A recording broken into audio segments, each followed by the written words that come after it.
Hey guys, comic verse के एक और एपिसोड में आप सभी का स्वागत है। तो हम लोगों को हमेशा से पता है कि बॉलीवुड और सुपर हीरोज दो ऐसे शब्द हैं जो कभी भी एक साथ इतनी आसानी से नहीं जाते, क्योंकि हमारे इंडिया में सुपर हीरो मूवी बनाना इतना आसान नहीं है। सबसे पहले तो एक फेमस हीरो होना जरूरी है, उसके बाद वीएफएक्स पे अच्छा खासा माल पानी खर्च करना पड़ता है और हॉलीवुड की सुपर हीरो मूवीज बैठ के देखनी पड़ती हैं नकल करने के लिए। मतलब समझ रहे हो ना, इतना आसान काम नहीं है। लेकिन ऐसा भी नहीं है कि हमने बॉलीवुड में या फिर इंडिया में कभी भी अच्छी सुपर हीरो मूवी देखी ही नहीं है। भावेश जोशी और मर्द को दर्द नहीं होता, ये दो बहुत ही एक्सीलेंट लेवल की सुपर हीरो मूवीज हैं जो बताती हैं कि एक अच्छी सुपर हीरो मूवी बनाने के लिए आपको ये ऊपर वाली चीजों से ज्यादा एक अच्छी स्टोरी टेलिंग की जरूरत है। और मुझे पता है कि क्रिश 4 भी आने वाली है, जिसे लेकर हाँ मेरी उम्मीदें अच्छी खासी हैं, क्योंकि मैं ऋतिक रोशन का भी फैन हूं। लेकिन मुझे ऐसा लगता है कि इसके अलावा बॉलीवुड में एक अच्छी सुपर हीरो मूवी बनना थोड़ा मुश्किल है। लेकिन ऑन दी अदर हैंड, अगर कोई ऐसा है जो अच्छी सुपर हीरो मूवी बना सकता है तो वो है साउथ इंडियन फिल्म इंडस्ट्री, क्योंकि वो लोग ना केवल अच्छी मूवीज बनाते हैं बल्कि बहुत ही एक्सीलेंट स्टोरी टेलिंग करते हैं। एंड आने वाली हनुमान एंड मिन्नल मुरली इस बात के सबसे बेस्ट एग्जांपल्स होंगे। तो कॉमिक वर्स से मैं हूं मोहित और आज हम लोग बात करने वाले हैं मिन्नल मुरली के बारे में। ये मूवी क्या है, इसमें क्या होगा और क्यों हम सभी को इसके लिए एक्साइटेड होना चाहिए। तो बिना लुंगी पहनकर तेज भागे, चलिए शुरू करते हैं।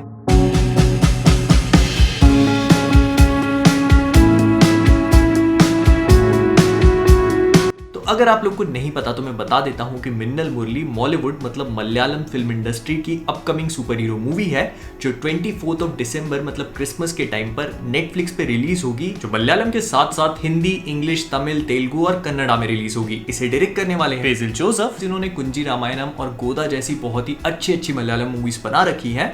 और मिन्नल मुरली उनकी थर्ड मूवी होगी एज ए डायरेक्टर। और इसमें जो मेन सुपर हीरो है जैसन, उसका रोल प्ले करने वाले हैं मलयालम फिल्म इंडस्ट्री के सबसे ब्रिलियंट एक्टर्स में से एक, या फिर अली फजल के शब्दों में कहा जाए तो most desired man in Kerala, Tovino Thomas. अगर आप लोगों ने टोविनो की कोई मूवी नहीं देखी है तो मैं आपको हाईली रिकमेंड करूंगा कि कल की और फोरेंसिक जाके देखो, बहुत अच्छी मूवीज है। मुझे पता है कि इसके अलावा भी उनकी बहुत सारी मूवीज हैं जो इनसे बहुत अच्छी होंगी, लेकिन मैंने यही देखी है तो मैं यही रिकमेंड कर सकता हूं। लेकिन मिन्नल मुरली को देखकर ऐसा लग रहा है कि ये प्रोबेबली टोविनो की अभी तक की सबसे बेस्ट मूवी हो सकती है। बेस्ट हो ना हो, थॉमस सर के खुद के शब्दों में ये मूवी उनकी अभी तक की सबसे ज्यादा चैलेंजिंग मूवी साबित हुई है। खैर, इस बारे में हम और भी बात करेंगे, लेकिन इससे पहले मैं आप सभी को इस मूवी का थोड़ा सा एक बैकग्राउंड दे देता हूं। तो ये कहानी 90s में सेट है, जो पर्सनली मेरा फेवरेट टाइम था। और वहां पर केरला के एक छोटे से गांव में जैसन एक नॉर्मल सा टेलर होता है, जिसपे अचानक ही एक दिन बिजली गिरती है और ये भाई साहब बन जाते हैं सुपर हीरो। अब मुझे पता है कि बिजली गिरने और तेज दौड़ने एंड फास्टेस्ट मैन अलाइव वाली चीज थोड़ी सुनी हुई लग रही होगी, क्योंकि ये टी शर्ट भी पहनी, जिससे मुझे याद आया, अगर ये टी शर्ट अच्छी लग रही है, रिफ्लेक्टर है बाय द वे,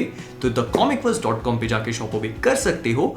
अंधेरे में टिमटिमाएगी लाइट पड़ने पे, चेक कर लेना। इंस्टाग्राम पे फोटोज डालिए, इंस्टा पे फॉलो करना भी मत भूलना। और जब इतना कर लिया तो सब्सक्राइब भी कर लो, नीचे लाल बटन दिख रहा होगा, टच करने में क्या जाता है यार, क्या जाता है। अब मुझे पता है कि आप लोगों को ये वाली स्टोरी थोड़ी फ्लैश से मिलती जुलती लग रही होगी, लेकिन जितना मैंने ट्रेलर्स को देखकर समझा है तो मुझे ऐसा लगता है कि सिर्फ यही वाला पार्ट है जो उससे रिजेंबल करेगा। उसके अलावा हर एक चीज पूरी तरह से डिफरेंट होने वाली है, क्योंकि ट्रेलर के कुछ सीन्स को देखकर ऐसा लग रहा है कि मिन्नल मुरली मतलब ये जैसन जो सुपर हीरो बन चुका है, वो बेसिकली सुपर हीरो नहीं है, बल्कि पब्लिक की नजरों में वही है जो जेमसन स्पाइडरमैन को बना देता है, मतलब एक मेनेस। बहुत सारी जगहों पे मिन्नल मुरली के नाम के पोस्टर वोस्टर लगा दिए गए हैं और उसके आगे वांटेड लिखा गया है, क्योंकि अपेरेंटली उसने बैंक लूट लिया है। और इसके अलावा भी अगर आप ट्रेलर के कुछ सीन्स को देखोगे तो बहुत सारे लोग उस पर अटैक करने, मतलब एक पूरी मॉब आई है उसको मारने के लिए। लेकिन यही वाला सीन और भी ज्यादा इंटरेस्टिंग हो जाता है, क्योंकि मिन्नल मुरली के सामने जितने भी लोग खड़े हैं ये अचानक ही हवा में उड़ जाते हैं उसके हाथ ऊपर करते ही, विच मेक्स मी थिंक कि शायद इस वाले सुपर हीरो के पास तेज दौड़ने के अलावा और भी कुछ पावर्स हैं। प्लस इस पूरी मूवी के बारे में एंड नेटफ्लिक्स के बारे में एज इन होल जो मुझे चीज अच्छी लगी वो ये है कि ये लोग ट्रेलर्स में बहुत ज्यादा कुछ रिवील नहीं करते हैं। इनफैक्ट अपने ट्रेलर्स को इतना छोटा और मिनिमलिस्टिक रखते हैं कि आप मूवी के बारे में बस सोचते रह जाओगे, जो बहुत ही ब्रिलियंट सी चीज है, क्योंकि मूवी को लेकर आपकी जो हाइप है वो एज इन ऑटोमेटिकली बिल्ड तो हो ही जाती है। लेकिन जो मूवी के बहुत ही एपिक लेवल के एक्शन सीन्स वगैरह होते हैं वो स्पॉइल भी नहीं होते, बस हम ब्रेक डाउन करने वाले पानी पीते रह जाते हैं। हाँ, तो कहाँ थे अपन? हाँ, स्पॉइल करने वाली चीज तो इस पूरी मूवी का जो ट्रेलर या टीजर हमें दिखाया गया था, इनफैक्ट जो अभी नेटफ्लिक्स का टुडम इवेंट हुआ था कल रात में, उसमें भी बहुत ज्यादा कुछ रिवील नहीं किया गया। ये स्ट्रैटेजी मुझे बहुत पसंद आई बाय द वे, लेकिन इसके ट्रेलर में इतना कम दिखाया है कि मूवी के रिलीज होने से पहले तक भी हमें सुपर हीरो का एक प्रॉपर कॉस्ट्यूम वाला शॉट तक देखने को नहीं मिला। बट डायरेक्टर इतने भी निर्दयी नहीं है, उन्होंने मूवी के पोस्टर वगैरह छपवाए हैं और उसमें इन्होंने मिन्नल मुरली की जो सुपर हीरो कॉस्ट्यूम है, उसका जो लुक है वो रिवील किया है। और इसे देखकर भी आपको समझ में आ जाएगा कि कॉस्ट्यूम भी बहुत सोच समझ के डिजाइन करी गई है। प्लस क्योंकि सुपर हीरो खुद ही टेलर है तो उसे ज्यादा सोचने समझने की जरूरत ही नहीं है, और इसीलिए वो बहुत आराम से अपनी खुद के सूट को डिजाइन कर सकता है जो अच्छा भी दिखे। अब हर एक सुपर हीरो मूवी के लिए सुपर हीरो से ज्यादा इंपॉर्टेंट होता है उसका सुपर विलन, क्योंकि लेट्स बी ऑनेस्ट, अगर सुपर विलन इंटरेस्टिंग नहीं होगा तो सुपर हीरो मूवी का मजा ही नहीं आता। और जब इन लोगों ने सुपर हीरो का लुक ही रिवील नहीं किया तो ऑफ कोर्स विलन का पता लगाने के लिए तो अपने गुप्त सूत्रों का इस्तेमाल करना पड़ेगा।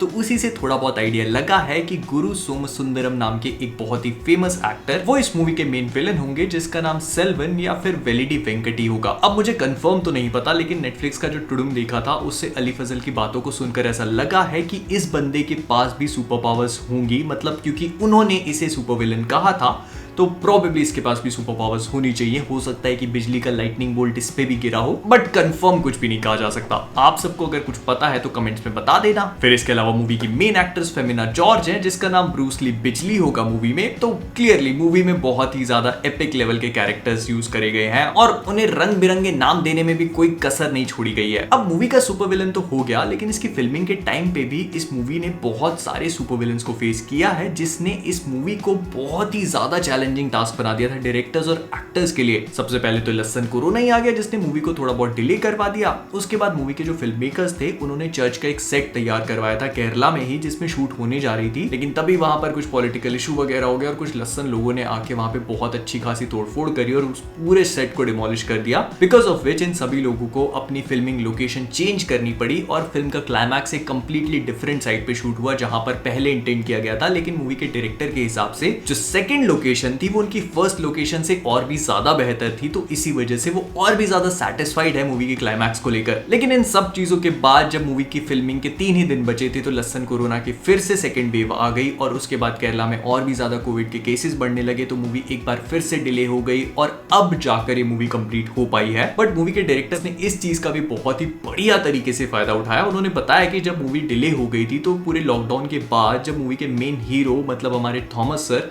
वो वापस सेट पे आए तो कई बार उनका वेट बढ़ा हुआ होता था, कई बार उनकी दाढ़ी बड़ी हुई होती थी, कई बार उनका वेट कम हो चुका होता था, विच वुड ऑल्सो एक्सप्लेन कि अगर आप मूवी के ट्रेलर को थोड़ा सा ध्यान से देखोगे तो उसका जो मेन कैरेक्टर मिन्नल मुरली है या जैसन है वो अलग अलग टाइम पे काफी अलग अलग टाइप का नजर आ रहा है। तो कुल मिलाकर मैं बस इतना ही बोलना चाहता हूँ कि मिन्नल मुरली की रिलीज को लेकर मैं बहुत ही ज्यादा एक्साइटेड हूँ। प्लस मैं इस पूरे इनिशिएटिव से बहुत ज्यादा खुश हूँ कि हमारे इंडिया में भी अब ऐसी मूवीज बनने को लेकर ओपन माइंडेडनेस आने लगी है कि आपको एक सुपर हीरो मूवी बनाने के लिए बहुत ज्यादा हाई बजट या फिर बॉलीवुड के बड़े बड़े सुपरस्टार्स की जरूरत नहीं है। अगर आपको एक सुपर हीरो मूवी बनानी है तो सबसे पहले उसकी स्टोरी टेलिंग अच्छी होनी चाहिए, बाकी चीजें उसके बाद आती है। इनफैक्ट बेसिल जोसेफ बात खुद ही बोली है कि ये मूवी की स्टोरी अपने आप में कंप्लीट है, सुपर हीरो वाला एलिमेंट तो बस एक एक्स फैक्टर है, मतलब मसाले के तौर पे इस मूवी के ऊपर छिड़का गया है जो मूवी को और ज्यादा एक्साइटिंग और देखने लायक बनाता है। प्लस मूवी का बैकग्राउंड स्कोर एक अलग ही लेवल का है। ऑल्दो हमने बहुत ज्यादा नहीं सुना, बहुत ज्यादा गाने नहीं सुने, लेकिन ये जो सुपर हीरो की थीम हमें बताई गई है सॉर्ट ऑफ ट्रेलर में सुनने को मिलती है बार बार,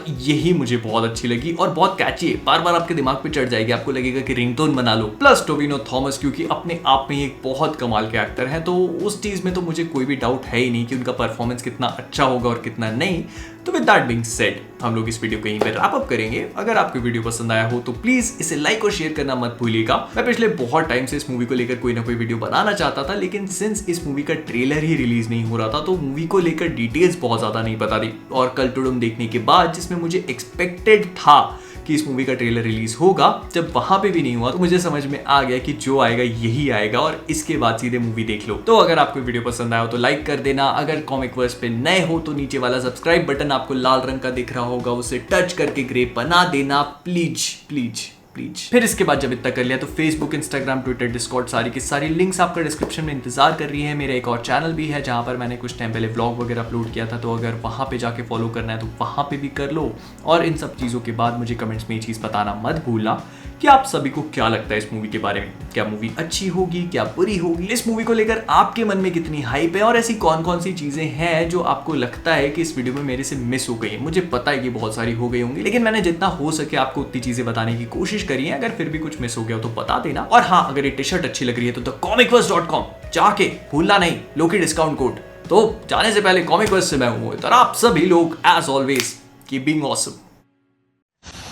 चल लगा चलना स्टॉप लगा ना।